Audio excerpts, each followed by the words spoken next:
recorded. Yep, fantastic, brilliant. Thank you, Sam. Really warm welcome to everybody. It is brilliant to see folks here after a long morning already. My name's Anne van Dyke. I'm a freelance consultant and director of a community interest company called Families First. My background is absolutely in early years and childcare and the services that wrap around schools, really, the bits on the outside of schools. So now doing a lot of work around the wraparound agenda, for example, out of school childcare, family services, the works. I've worked in local authorities, both in Yorkshire and in Cornwall, where I'm based today, but I've been freelance for about the last 15 years, supported various bits of policy rollout with early years and childcare, but always carrying a lead for inclusion because I just don't like things that aren't fair, quite frankly. These days, I do a lot of work for the local government association with councils, reviewing the early years inclusion services. Oh, Sandy's joined us again. That's fab. What else do I do? Work with the amazing Dingley's Promise. Some of you will be receiving a phenomenal free workforce development offer from Dingley's Promise around early years inclusion, transitions involved in that as well. And yeah, through Families First, doing a lot around inclusion in the wraparound sector. More on that stuff at the end. But Sandy, can I ask you to say hi next, and then we're going to set the scene for this session. Hello, everybody. Thank you for choosing our session. I am Sandy Lawrence, and I'm the director of a small Cornish charity called Cornwall Accessible Activities Programme. And I'm going to be delighted to tell you more about our journey to where we work now with the local authority. Brilliant. And I may have already mentioned him, but I'm going to say it again. Thomas, do you want to turn your mic off and just say a quick hello? Thomas is one of our amazing young people that's benefited from the charity Sandy's going to say more about. Hi, Thomas. Thank you very much for that. Brilliant. And Thomas also helps out with that too. More on that later. Right, I'm going to screen share now. We've got about 40 minutes-ish, something like that. And Sandy and I are going to do a bit of a double act for you. So what we're going to do is this session is very much to support you to think about developing parent-led services as opposed to directly delivering services. We often feel under huge pressure to fill service gaps, to directly deliver, to tell as opposed to coach. And there's a whole community development approach which can be really quite simple. And that's about not just realising efficiencies, because it is an incredibly cost-effective model to community develop services, but it is also hugely empowering to parents. So we're going to share some feedback from parents with you later on. So you've heard a little bit about who we are and what we do. I'm going to talk you through some of the sort of local authority and partner duties, functions within the current context, and why this work is really important now. I'll give you an example of putting in just a teeny weeny little bit of support to pump prime something which now benefits over 1,000 parents in the short space of less than about 18 months. Just a handful of days of time to generate 1,000 parents getting support in Swindon. And that model came from my knowledge of the fabulous Sandy, and Sandy and I go back quite a long way now.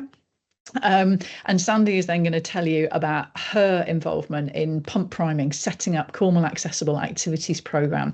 Sandy's a parent carer, so actually she's not paid by anybody, local authority or public sector, to do what she does. And I just want you to bear that in mind, that it didn't cost the local authority anything, okay? Going to talk to you at the very end about what else we're up to, and make sure you've got a means to get in touch with us. And what we'll do is Sandy and I sort of split the presentation between us, about 10 or 15 minutes each, and then we'll try and hold some time for questions at the very end, if that's all right. Do drop comments into the chat, particularly when you hear from the amazing Thomas. That'd be lovely to get some feedback. So we've said a bit about who we are. Very conscious you've all been sat listening for a very long time this morning. If you want to just drop into the chat which area you're from and what your role is, it would be wonderful for us to see who's here. That would be brilliant. So if you can drop into the chat what area you're from and what your role is, that would be fab. Thank you very much. Meanwhile, the context for this work then. We know everybody in the public sector at the moment is under a huge amount of pressure to be doing more with less. Huge increase in the number of children we send coming through the system, and a huge squeeze on resources, workforce issues around recruitment and retention with that as well. So massive pressure to do more with less. There's also, in my mind, a need to stop the clock. I work with the local government association and do quite a lot of reviews of early years inclusion strategies or lack of, and thinking about how our services have evolved with more and more government directives, policies, projects coming out, but without the time to stop the clock and think, how do we join the dots and how do we make sense of this in the best way possible, as opposed to following a little bit of a silo mentality, if you like. Also want to just remind everybody, really, we have shared legal requirements to secure childcare outside of school. There's a range of issues around that. And you may have noticed this morning, I was quite active in the chat to say, don't forget, this is not just about schools. Think about what happens in the early years, because when we get it right there, we reduce pressure on the special school system anyway, and all those other services. And families are part of communities, are part of societies, and children are part of those families. So if we want to narrow any gap, we've got to think whole family, community and society, not just what happens in school or within their healthcare support. So really important. And we've had some brilliant examples of that with my Dingley's Promise hat on, where we've had parents talk on webinars about one parent, Harriet in particular, who quite recently talked about the fact she was running an accountancy business, then had 2 children with SEND, just about held on to her business and early years provision, and then her eldest child started school. 18 months of being excluded, not just from school, but the out of school childcare provision as well. And that's now Harriet placed as a single mum on benefits. You know, can you imagine what that does to her mental health, income, poverty, housing? If we want to narrow any gap, we've got to think whole family, community and society. We've also got really big national expansions of legal entitlements to families going on at the moment. So not just in early years, but the wraparound, breakfast clubs, childcare expansion, that could be a phenomenal opportunity to think whole family, but it could also widen the gap if we don't think inclusion throughout that process. We also know short breaks, holiday activities and food and the childcare duties can create 3 times the processes for families and still miss some critical issues for self-help. And on top of that, I know my work through the LGA with Dingley's and with Sandy and all sorts of other folks. Parents tell us over and over again, yes, services are important, but sometimes the biggest form of support can be the friendships they make with other folks that are walking in their shoes, going through what they go through. Okay, we want to make sure we're thinking about moving from reactive to proactive in the commissioning cycle. So typically, you're going to have to excuse me. I know this is being recorded. I have a small puppy who's managed to get herself stuck behind a door. I'll be 30 seconds if that.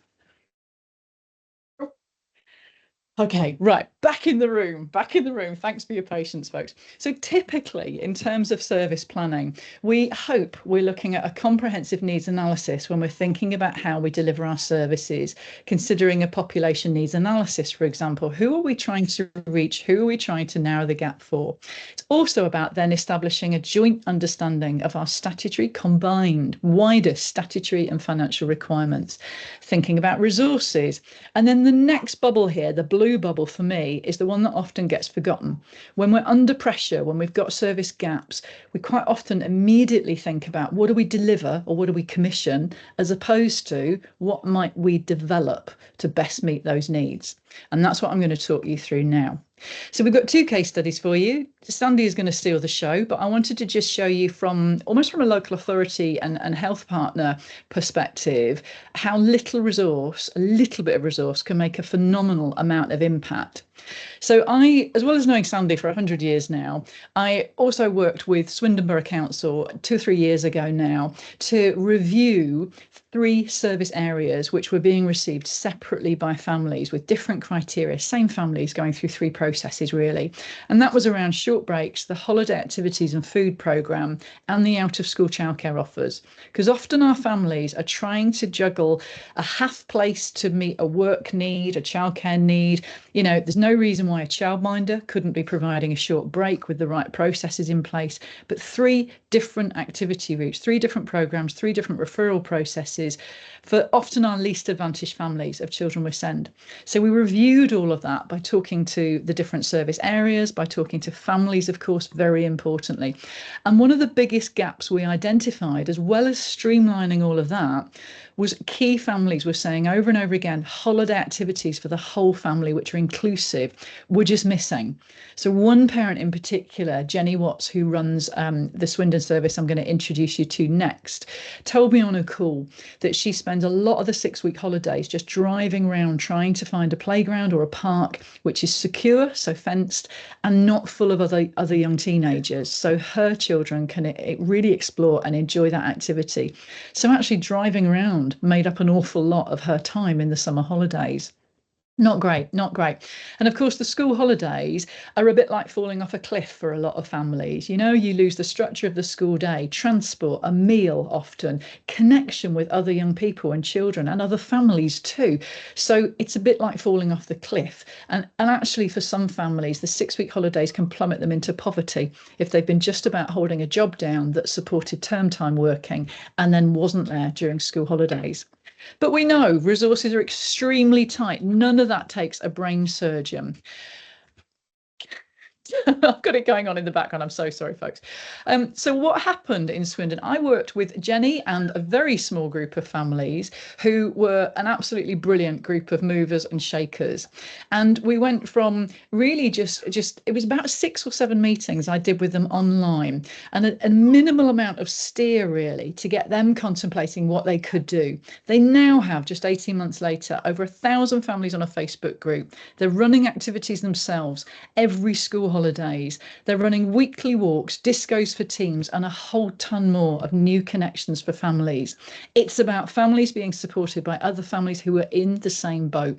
And there's also a growing awareness of inclusion by the wider community, a driving force to lead things. For example, Jenny will tell you when they're out and about, they often had other children and families, non-disabled children and families, coming up and asking them, who are you? What's this all about? What is this group about? And in one case, a primary school age child went in and did a presentation to a whole school assembly about the Swindon Send Families Connected to raise awareness of the importance of inclusion. So great things can come.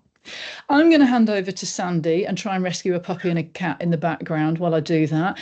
Sandy, tell us about your lived experience of setting up CAAP, though. Hello, everybody. So I am, full disclosure, a parent of a young person with Down syndrome. And in my experience, there was nothing for him to do in the school holidays. And as Anne's already touched on, that whole lack of structure, lack of friendships, all of that stuff. And so when the Aiming High tranche of funding came along, I applied to become the manager of the Dyke project in Cornwall. Dyke meaning Disabled Children's Access to Childcare.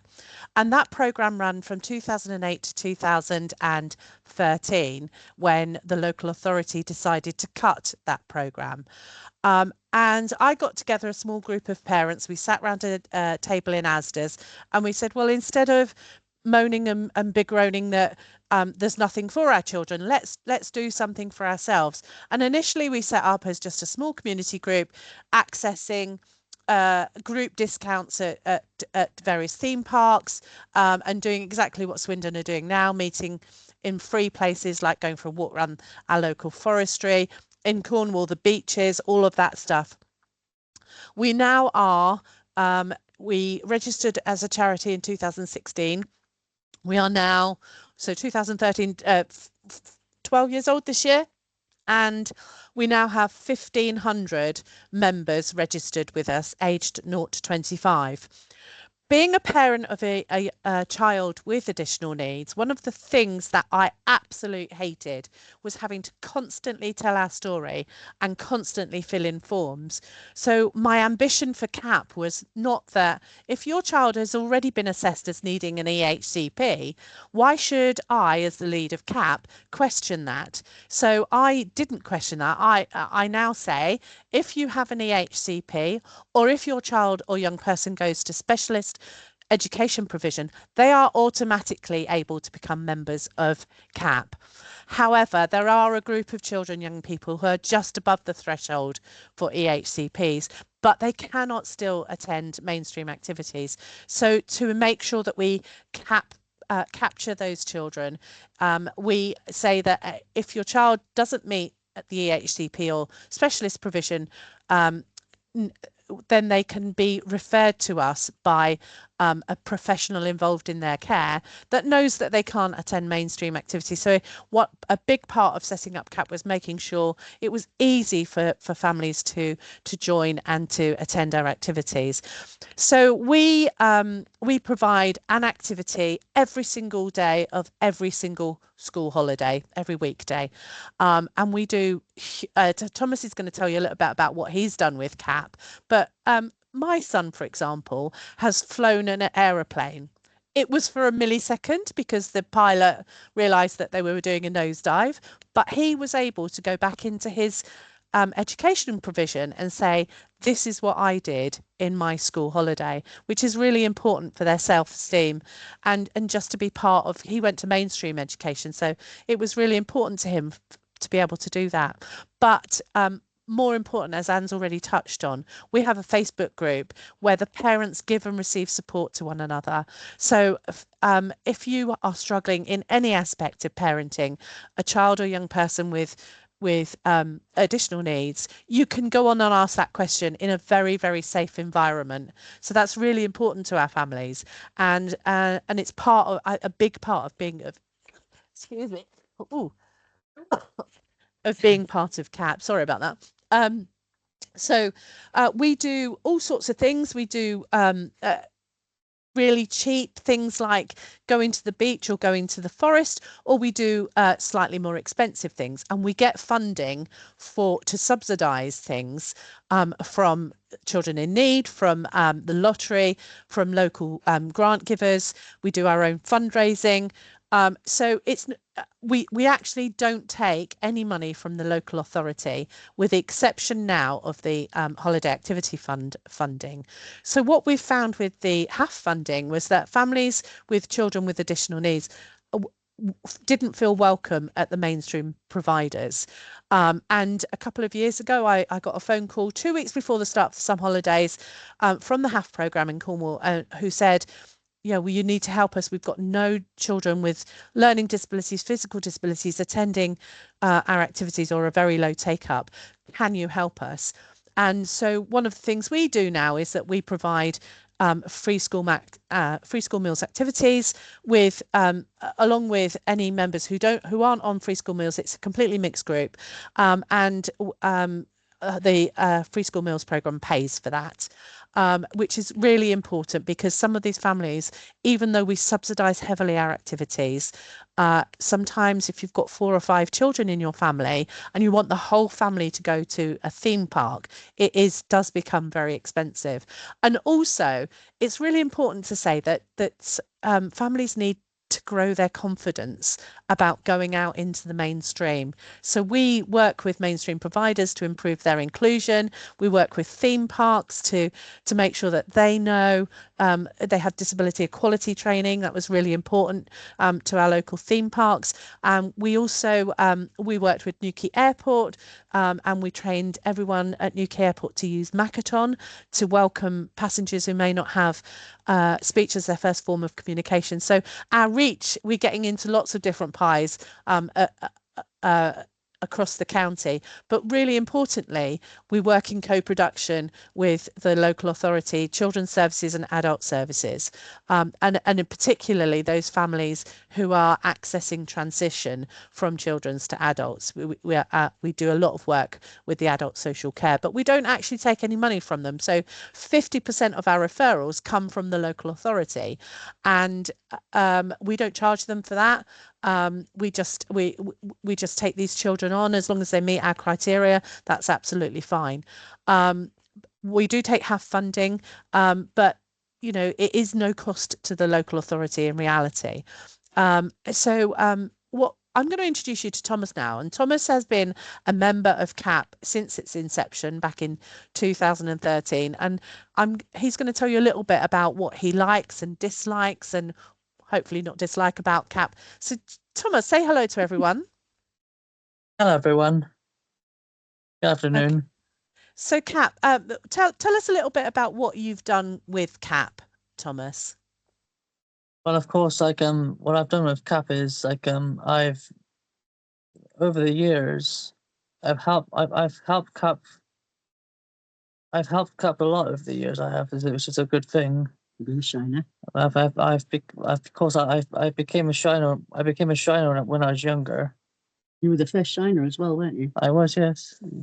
So just to explain to everyone, a shiner is a group of young people aged 16 and above who want to become job ready. So we created a project called Time to Shine, and we have shiners, and they help with our activities. And Thomas has done a lot of that, and gone to conferences, opened conferences, done a lot as a shiner, haven't you? I have, yes. You've been whereabouts have you been? Did you go to Dublin? Yeah, well, I did go to Dublin. Did we go to Dublin? Yeah, you did. Yeah, we did. We went to Dublin. Yeah, it was very lovely over there. It was. It was, yeah. And we did a conference for 800 students of learning disability. And Thomas was one of the people meeting and greeting all the students and signposting them. So, but what kind of activities have you done, Thomas? Well, activities like in the past, I've flown an aeroplane. I've also driven a steam locomotive. You have, and did you get behind the wheel of a car? I did, yes. Yeah, you've been on a few of those, haven't you? I have, yeah. So one of our like your radio show. I've been doing my radio show for 8 years now. And that was through CAP, wasn't it? That was through CAP, yes. A very good thing that was. And you've played your drums for fundraising and I have. And Bud Pact and things like that. Many things. Yeah, as well as lots of activities you've been involved in. I have. Like cooking courses and... A lot of cooking courses. Yeah, you like them. Yeah. And you've done lots of... You've been to lots of theme parks. Theme parks. Like Flambard's is a theme park. Yeah. I remember one theme park I remember one theme park me and my mum went to, and so of course my brother was there as well.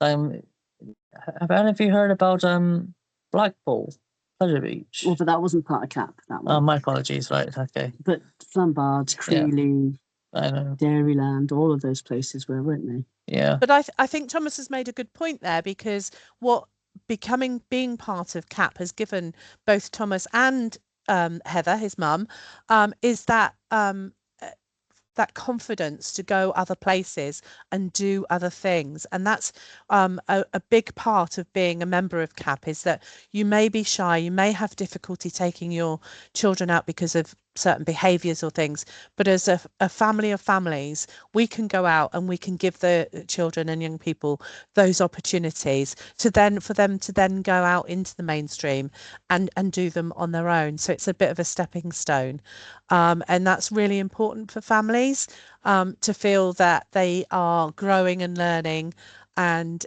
they're able to much better prepare for going out into mainstream. And that's a really big part of our feedback from our families, is that he hated swimming. We had a young man who came every single month to our closed swimming session just for families with children with learning disabilities, and he came every month, and he sat on the side and he put his feet in the water, and then after 12 months of doing that, he got in the water, and then every month now it takes us an hour to get him out of the water.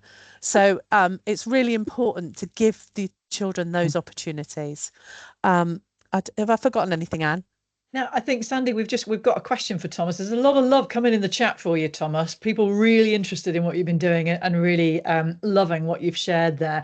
Sarah's asked, did you go on any of the rides, Thomas? This is Blackpool. And Sandy, I can't help but think there's a CAP trip to Blackpool on the agenda now, by the looks of it. Thomas, did you go on any rides, and what was your favourite? Yeah, me and my brother, we went on most of the rides in Blackpool, but there was a main massive ride, which was actually like storage high, wasn't it? Like a roller coaster. It was like a very big roller coaster. Of course, the wind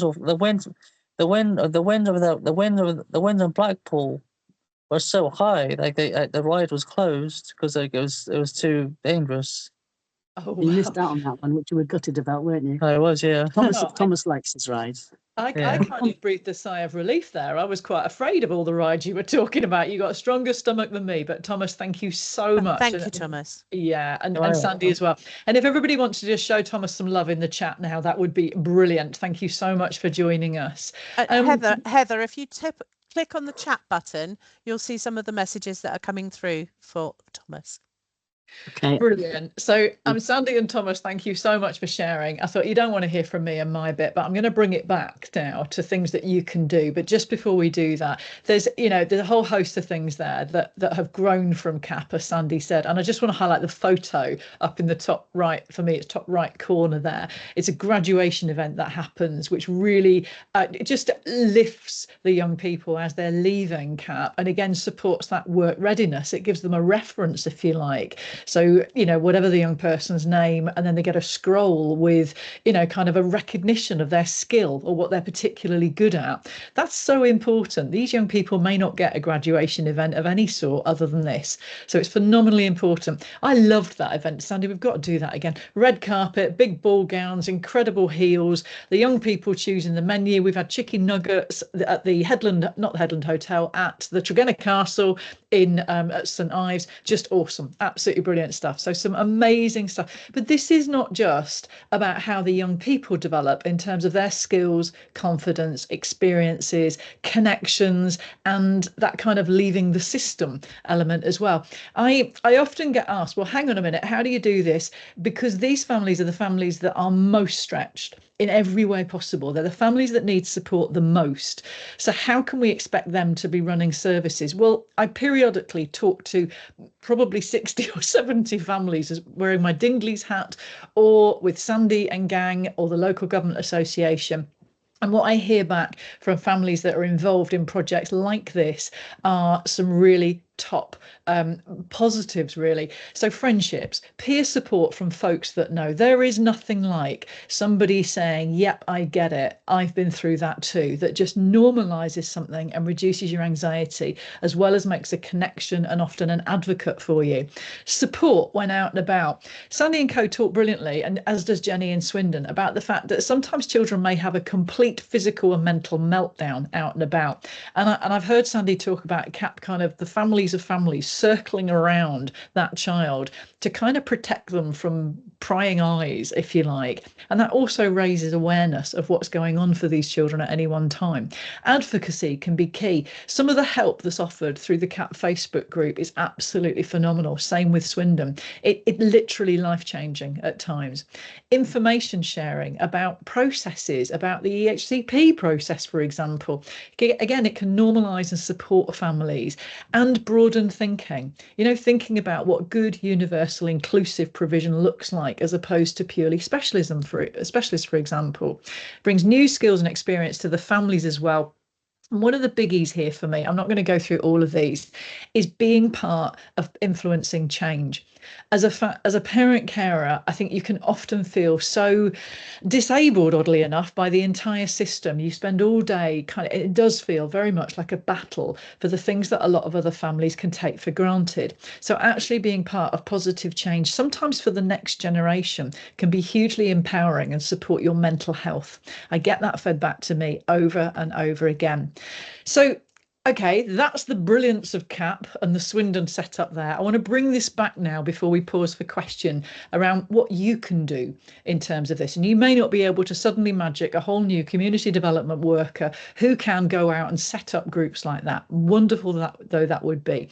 But there are some things that you can do. And if I just walk through, it was literally about 5 or 6 days worth of support I gave Swindon to get them and Jenny to that point where they've now got over 1,000 families being supported.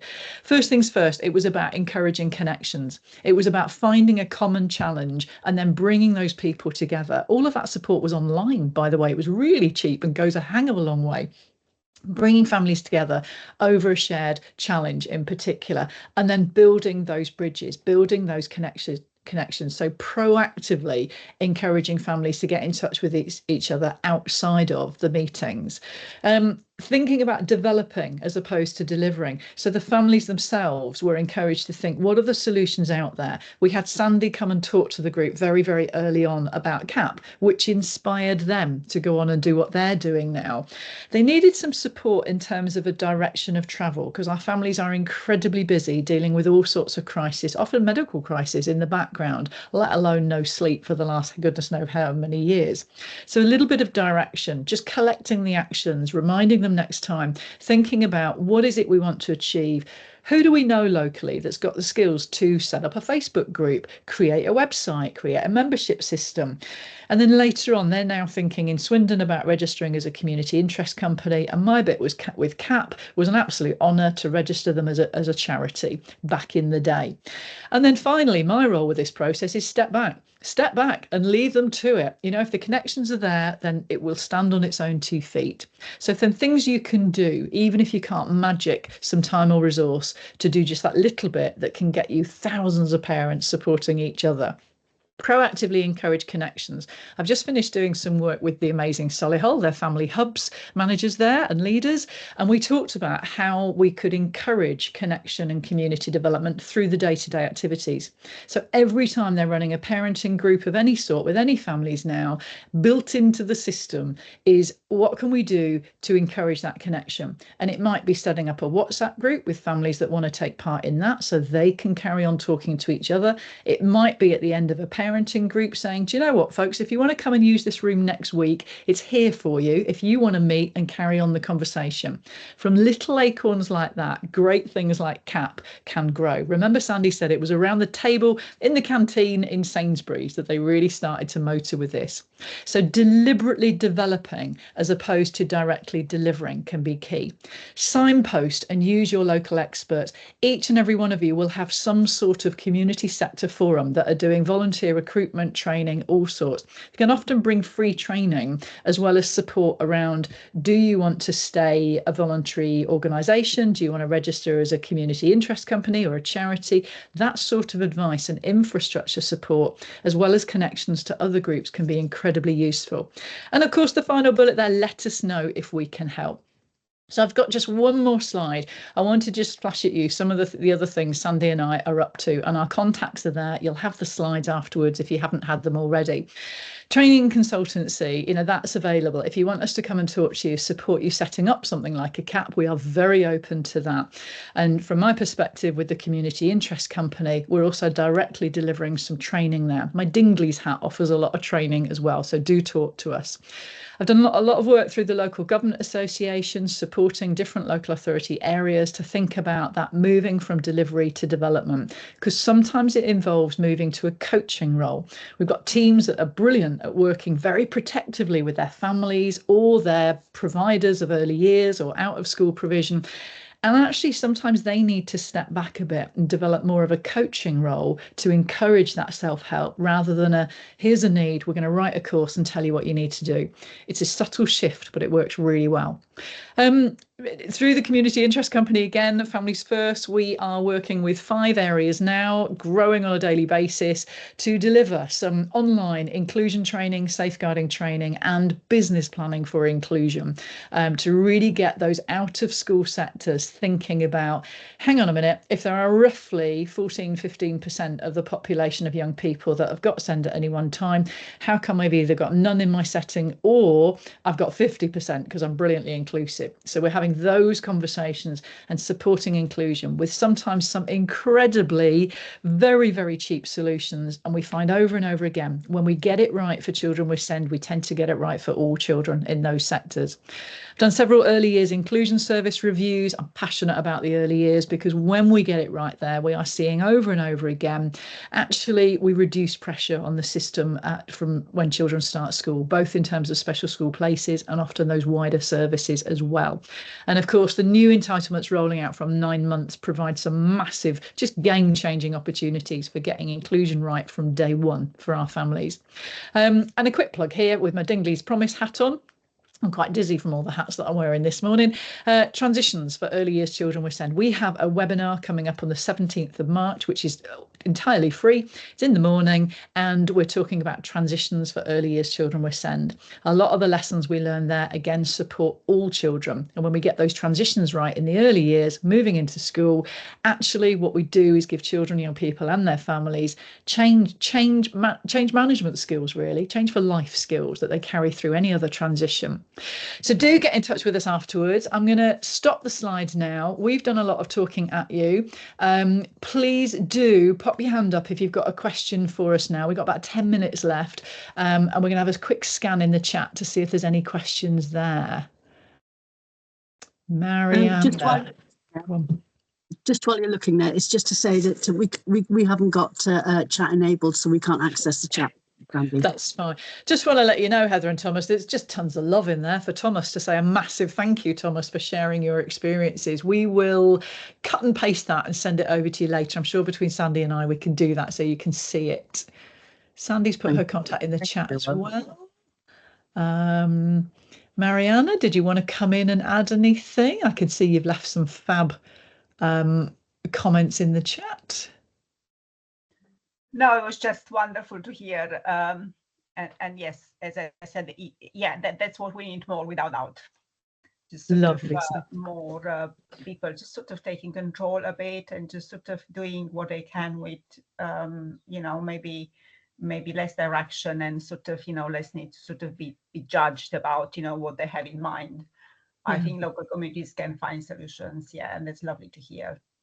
Love it. Thank you so much for that, Mariana. I think what you remind me of is that actually it's quite a necky agenda these days to say, hang on a minute, what about if we do something differently?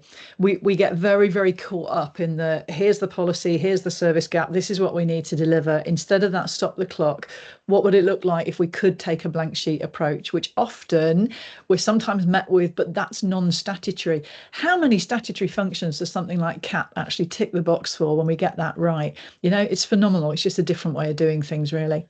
I've got a few people leaving. Come on in. We get approximately 50% of our referrals from social care, and this, particularly for children, we're being used as a service that prevents these families going into statutory services. So not only are we providing that service for families, which is very valued by our families, but we are saving the local authority shed loads of money, rather than escalating these families up, because just by giving them, each family, that little bit of understanding and support, we're able to prevent them from going into crisis. We also have the ability to refer for food vouchers, for HSG funding. We're currently giving out grants of £100 to families that can't afford to heat their home in this very cold weather. And we do children in need referrals. So it's much wider than just providing the activities that we provide. And families really, really relate to that. Yeah, brilliant. Thank you, Sandy. Jennifer from the wonderful Manchester. I say that because I've worked with you on the Dingley's project I mentioned and an early years inclusion review. So come on in, Jennifer. Hi, yeah, I'm just sort of coming on as a health professional, but also as a parent carer. And I work in a different area to where I live, so I sort of sit across both. It was just to ask about whether you've been able to sort of manage having children, young people, and families with varying needs, because I know that we sometimes struggle to engage all different types of abilities, because we sometimes find that there's a big offer for the neurodivergent community, and that actually some of those, and this isn't, I'm not trying to make it an us and them situation. I think sometimes families that don't fall into that neurodivergent category or don't have a diagnosis in the neurodivergent category and have physical access needs obviously they have very different needs, and sometimes the groups don't always have their needs catered to in the events. So do you run separate events, or do you manage to get everybody in at the same place? Has there been any issues for you with that? Everybody comes to the same events if they want to. We encourage families to tell us what their physical needs are for any particular activity. We spent a lot of money on something called the Mobiloo, which is a van which has mobile changing facilities in it and a toilet and a hand basin. Families know that they can contact us. We worked really hard with the local authority to provide beach wheelchairs across the county, so families can access. I can hire them, or if we have an activity, or families, we make sure families know that they're on at what beaches they're at, so that they can access, you know, our beaches. So what we do find is the families with children with just physical disabilities, we don't have that many of them on our books, maybe a dozen or so. And in my experience, having a child with learning disabilities, quite often the children with physical disabilities, especially as they get older, don't want to be associated in the same group as those with learning disabilities. So it is a challenge. It's definitely a challenge, but we cater for any child that has an additional need. There's some diagnoses that I've come across, and I have to admit, I have to go and Google what it is, just to get me a little bit more knowledgeable. But any child whose need is that they can't attend mainstream activities, they can join us. But we are also working with other providers to tell them, look, if you have a child who wants to come to your facility and you haven't got the equipment, this is where you go to get that equipment. So it's providing that information to mainstream providers as well. So yeah, that's good. We do try to include every single child and young person that has that, what we call an additional need. Yeah. Thank you. It sounds great, because I know it's hard, isn't it, to sort of, you can't keep everybody happy all of the time, but it's good that you are you can try your best, can't you, to be as inclusive as possible. And I think the key really is listening to what people want and people need. And like you say, you can provide information, and then sometimes you have to sort of leave it at the door of that person till they're ready to come and take that on board. I very, very reluctantly, occasionally put on our Facebook group, you know, give us some feedback about what activities that you want, or what you'd like more of from CAAP, because quite often that feed is filled with, we want to go to Walt Disney World, or you know, something like that. But providing activities that meet the needs of both children and young people with physical disabilities and learning disabilities, it's not that hard, because I know where to go to get the equipment to make it accessible. We never use an inaccessible venue, for example, and I shout very loudly at our local authority when they put on things for children and young people with both physical and learning disabilities in an inaccessible venue. I've got a fight going on at the moment for an open day for internships. It's in an inaccessible venue. It's just, you know, I can't get in there because I'm a wheelchair user, so I can't take my young person. So I do work very hard with the local authority to make them conform. It's an ongoing process. Thank you. Great question, though. Great question. And it led me to start thinking about bigger questions about diversity, making sure what we're all aiming towards here is actually a diverse, inclusive and welcoming society. And these are all steps along that journey. So massive thank you to everybody. We've got 2.5 minutes left. If there are any more questions, speak now or forever hold your peace. If you've got to go, do leave us some feedback in the chat. And I should have mentioned this morning, but there is also an evaluation survey for the event today. Please do fill out that survey. Sam's dropped that in the chat as well. Sam, is there anything else from you before we close? No, just to thank yourself and Sandy and Thomas for a really interesting and informative session. Thank you. Lovely. Thank you very much. Big thanks to Sandy and Thomas. Thanks, Sam, for having us. Anne. Keep doing what you're doing, folks. Oh, Thomas has got his hand up as well. Do you want to come back in, Thomas? I do. How do I come back in? Yeah, you're already on. Yeah, All that's right, okay. You're on. You're on. Did you want to say something? Yes, I can. Okay, thank you for listen. I always like to talk to people. I do.